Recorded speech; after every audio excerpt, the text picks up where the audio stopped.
The community hall is the farthest one along.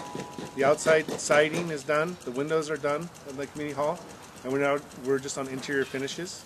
The library is exterior siding's about 50% done, and they're just starting to tape the sheetrock on the inside. The town hall's the last building to be completed, so we're waiting for windows. They should be here towards the end of this month. The baseball field was completed, and they started using it last week. And that's pretty much where we're at. Towards the middle of this month, we should start the soccer field and a lot of the grading around the buildings and also the head walls for the creek. So here we are, we're in early June. This project's been under construction, I guess, for, what, 16 months, something like that.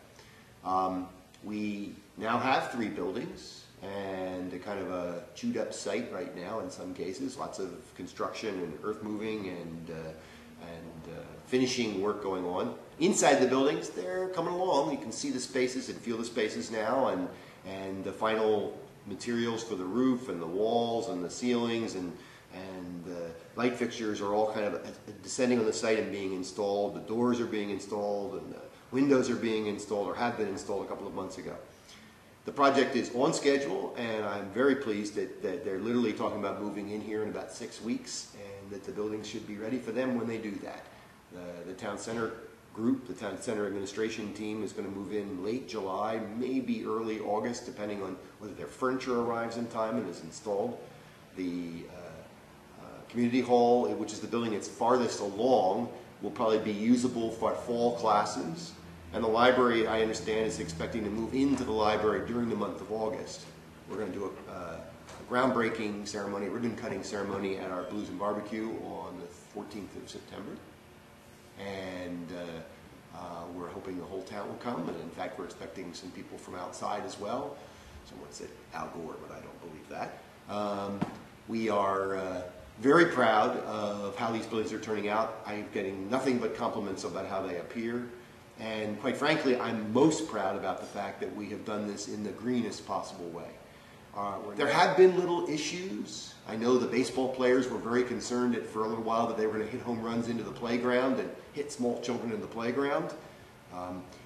We had done some measurements, and we thought they might be thinking a little bit bigger about their home runs than they were. And in fact, as I understand it, even their biggest heavy hitters being pitched tennis balls are unable to reach the playground. So it appears as if this is not a risk. If it is a risk, we'll put up a small net or something like that to protect the kids, or a canopy.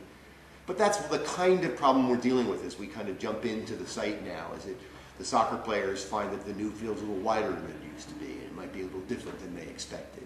The tennis court players were a little concerned when we found that one of the tennis courts was way underneath a heritage oak that we could not hurt or damage in any way. But we found a way to shift things a little bit and move it out from underneath the oak and raise one of the courts a little bit. So we got our 3 tennis courts, or 2 tennis courts and 1 all-sport court that includes tennis. So we got our courts just as we had originally planned. We just had to juggle things a little bit. There have been a number of cases where we have found things on the site, in the site plan, for example, trees that we didn't know about, that weren't on the plan, that we, in one case, transplanted in order to get it out from underneath the construction site, and you still keep the tree. But in general, everything is working out just great. I must say, I expected us to have bigger problems than we did. One final complication to the whole project, which I'll finish with, is it's a complication, but it's also a great asset. We have for years known that there was a creek running in a pipe underneath the town center site. And a group of citizens got together and considered whether we should daylight this creek or not. We decided as sort of a compromise solution to daylight the portion of the creek that's in the meadow area near our buildings, but to leave the pipe where it is sort of squeezed between the playing fields, so we didn't have to damage or impact the size or scale of the fields. So we are right now daylighting about 350 feet of the creek. This is a project that's been tacked on to the end of the town center project and made it somewhat more complicated because it actually impacts areas where contractors were parking their vehicles and where we were accessing the site with various pieces of equipment that were necessary to access the site. So it has made the project a little more complicated at the end. we're moving forward with that sort of tack on and add on to the end of this project now, simply because while we had the site all chewed up and the contractors on site, it was a lot cheaper to do it now than to wait a year or two and then do it. It was cheaper to try to, while we had this disruption on the site, take advantage of that disruption and do all the disruption at once. So there was economies. It probably saved us $150,000 or $200,000 to do it now. But it also means that the very end of this project has been made a little more complicated than it otherwise would have. And I think the contractors are all working through it, but it means we have issues occasionally. They dig up parts of the pipe in order to figure out where they're going to move it, and it ends up just complicating the issue a little. Now, ironically, there's a side benefit. As we've decided to do this, we've recognized that there's a 350-foot long stretch of pipe, 5-foot wide pipe, under our site that we will either have to remove or leave in place, or architects came up with a great idea. We can actually cap its ends and use it as a cistern and store rainwater in it and use that rainwater to water the grass.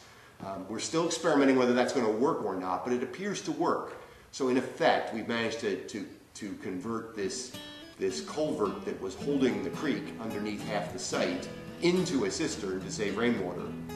And that will mean that we will use less water to water our grass as we confront the next couple of decades of possible drought in this state. So it's actually a little bluebird that came to us for free when we decided to do the creek.